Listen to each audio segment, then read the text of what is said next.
once again to our special transmission اور شاہد ہاشمی صاحب نے بھی ہمیں جوائن کر لیا, ان سے بھی بات کرتے ہیں. شاہد صاحب السلام علیکم. وعلیکم السلام. شاہد صاحب اچھی خبریں تو نہیں ہے, ٹارگٹ تو بہت بڑا ہے اور بڑی محنت کرنی پڑے گی اس کو چیز کرنے کے لیے. سب سے پہلے تو آپ ہمیں یہ انفارمیشن دیجئے کہ میچ میں ہم نے دیکھا تھا عبداللہ شفیق باہر چلے گئے تھے, is he okay, everything good؟ دیکھیں باؤنڈری لائن پر ایک کیچ گرا تھا, آگے انہوں نے ہاتھ آگے بڑھائے لیکن وہ کیچ نہیں کر سکے, تو ان کی انگلی میں چوٹ لگی ہے. لیکن ٹیم میڈیا مینیجر اب اس کے بارے میں اپڈیٹ بتائیں گے. لگ رہا تھا کہ ان کو کچھ تھوڑی سی چوٹ لگی ہے لیکن اتنی بڑی چوٹ نہیں ہے کہ اللہ نہ کرے بیٹنگ نہ کر سکے. ہاں تو یہ بس یہ اپڈیٹ ایک بڑی ضروری تھی کہ بیٹنگ پہ اگر کیونکہ وہ نہیں آ رہے تو پھر کیا آپشن دوسرا بنے گا, اس کے حوالے سے باسط بھائی تھوڑا پریشان ہو رہے تھے. باسط بھائی کی طرف بڑھتے ہیں اور ان سے ذرا میچ میں کیا غلطیاں ہوئی ہیں اور کیا ٹھیک کرنا ہے یہ ٹارگٹ چیز کرنے کے لیے. ابھی غلطیاں تو آپ سائڈ لائن ڈسٹ بن میں ڈال دینا یار, بیٹنگ میں کیا کرنا وہ سوچنا چاہیے نا. اگر وہ آپ سوچیں گے کہ ہم سے یہ کیچ چھوٹا, بابر سے یہ کیچ چھوٹا, تو بیٹنگ کون کرے گا؟ صحیح بات ہے. ابھی تو سیدھا پلان بنائیں, 10 اوور میں 70 رن, 30 اوور میں 70 بنائیں, 210 بنتے ہیں, آپ آرام سے میچ جیت کے آ جائیں گے. کیونکہ آخری 10 اوور میں 100 رن آرام سے بنے گے اس گراؤنڈ پہ. اس گراؤنڈ میں چھوٹا گراؤنڈ ہے اور ڈیو سمپل کیلکولیشن اور ڈیو فیکٹر بھی آ سکتا ہے نا یار, جس لیے آپ نے دونوں نے کپتانوں نے یہی بولا نا کہ ڈیو فیکٹر ہو سکتا ہے, اللہ کرے ہو جائے. ٹھیک ہے, تو آپ کو سیدھی سی بات ہے, آپ 70 کا ٹارگٹ بنائیں. اور میرے خیال ہے جو ٹائمر ہے نا یہاں پہ, اس کے لیے 70 رن اس گراؤنڈ پہ بنانا مشکل, کوئی پرابلم نہیں ہوگی, کوئی بھی problem. somebody like Babar Azam, عبداللہ شفیق, امام کا بھی ٹائم ہوگا, رضوان کا بالکل. مطلب آپ کے ٹاپ 3 میں سے میرا خیال ہے 100 150 ہونا چاہیے. 130 بھی ہونا تو آپ انشاءاللہ تعالی آپ کو نظر آئے گا کہ آج ٹیم کھیل رہی ہے. بالکل ایسا ہی. بیٹنگ کا سوچنا چاہیے, بالنگ کا تو جو ہو گیا وہ ہو گیا آپ کہہ رہے ہیں. اچھا شاہد صاحب یہ بتائیے گا, ڈیو پہ بڑا عمل دخل ہے کیونکہ دونوں کپتانوں نے ایسے سوچا تھا کہ بالنگ ہی کرنی ہے اور بابر جیتے, انہوں نے بالنگ لی, تو کیا ڈیو پڑے گی؟ ڈیو تو پچھلے 2 دن میں بہت تھی, اور یہی میرا خیال ہے شاید وہ فیکٹر تھا کہ جس کی وجہ سے پاکستان ٹیم مینجمنٹ اور بابر نے سوچا کہ نہیں سیکنڈ بیٹنگ کرنی چاہیے, پہلے بالنگ کرنی چاہیے.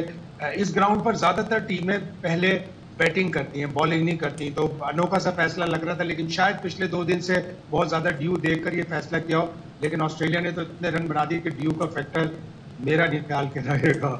آسٹریلیا نے اتنے رن بنا دیے کہ ڈیو کا فیکٹر ذرا آتا ہے نہیں آتا, یہ بات کی بات ہے. جو ابھی اظہر بات کر رہے تھے کپتانی کو لے کے, کیا رضوان کا اشارہ اسی پہ تو نہیں تھا کہ گیم اویئرنیس کی جو بات کر رہے ہیں؟ مجھے تو لگ رہا ہے کہ جیسے وہ جس طرح سے بابر کپتانی کر رہے تھے, گیم اویئرنیس کا سوال تو وہاں بھی آ رہا ہے. دیکھیے وہاں پہ بھی آ رہا ہے, کیپٹنسی کی بات نہیں ہے, ریویو کی بھی بات ہے.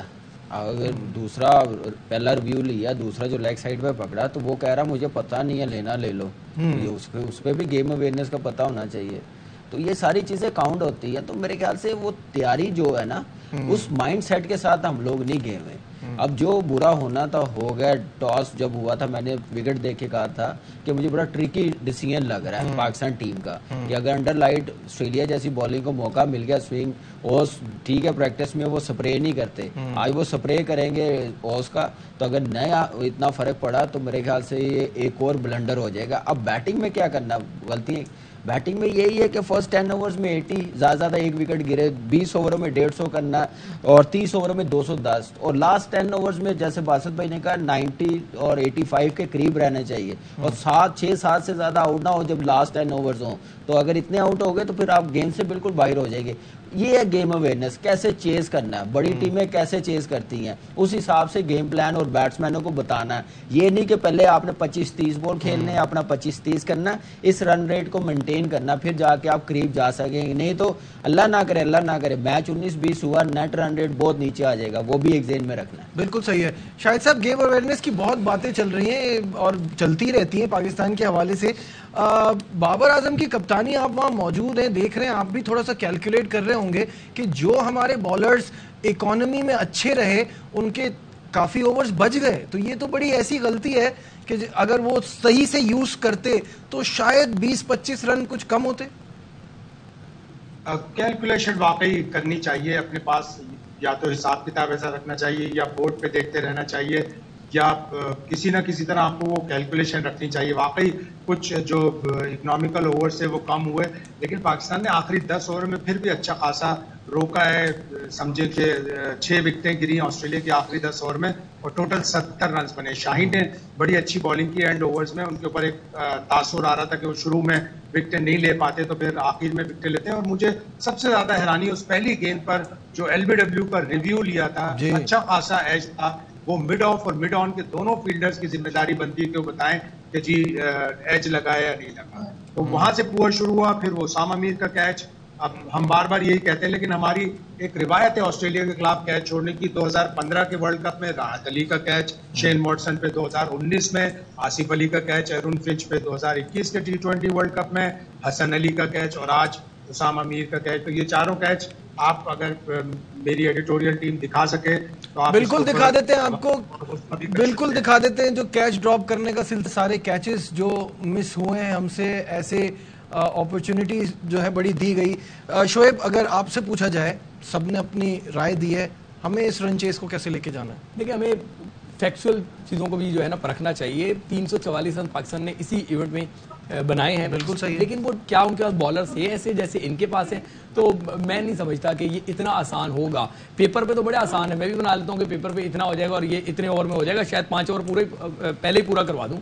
لیکن آن گراؤنڈ جو ہے میں نہیں سمجھتا. پاکستان کا اوپن سے لے کے نیچے تک مجھے تو کوئی ایک بھی بلے باز نہیں لگتا جو یہ 19 چھکوں کا جو انہوں نے ایک ریکارڈ بھی قائم کر دیا, اس کے آدھے چھکے بھی پاکستان کے میچ میں لگ جائیں تو بہت بڑی بات ہوگی. یہ وہ فیکٹس ہیں جو میں نہیں کہہ رہا. ریسنٹ پاس میں جو پاکستان نے کرکٹ کھیلی ہے, اللہ کرے کہ آج چھوٹے گراؤنڈ کا کم از کم یہ فائدہ تو اٹھا لیں کہ شروع کے 10 اوور میں ایک چھکا لگا دیں, تاکہ 2023 میں آپ نیپال کے خلاف چھکا نہیں لگا سکے, آپ سری لنکا کے خلاف نہیں لگا سکے, افغانستان کے خلاف نہیں لگا سکے, تو اب آسٹریلیا کے خلاف ہم یہ سوچیں کہ بھائی بس پیپر پہ بنا دیا تو اب جو ہے نا جائے گی اور پاکستان ٹیم جیتے گی. مجھے کوئی بہت زیادہ امیدیں نہیں ہیں اس ٹیم سے.